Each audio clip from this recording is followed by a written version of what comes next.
வடமதுரை சார்பதிவாளரை கண்டித்து ஆவண எழுத்தர்கள் தர்ணா போராட்டம். வடமதுரையில் திண்டுக்கல் செல்லும் சாலையில் சார்பதிவாளர் அலுவலகம் செயல்பட்டு வருகிறது.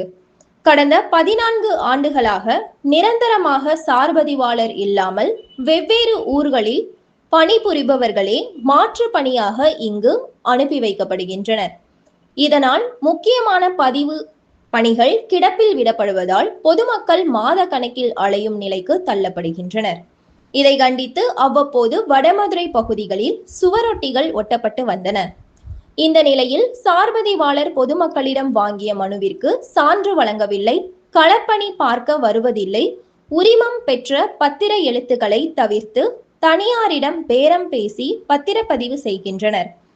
வெளியூர் ஆவண எழுத்தர்களுக்கு முன்னுரிமை கொடுத்து உள்ளூர் ஆவண எழுத்தர்களை அலைக்கழிப்பது உள்ளிட்ட குற்றச்சாட்டுகளை தெரிவித்தும் நிரந்தர சார்பதிவாளரை நியமிக்க வலியுறுத்தியும் உரிமம் பெற்ற வடமதுரை ஆவண எழுத்தர்கள் இன்று சார்பதிவாளர் அலுவலகத்தை முற்றுகையிட்டு தர்ணா போராட்டத்தில் ஈடுபட்டனர். இதனால் அந்த பகுதியில் பரபரப்பு ஏற்பட்டது.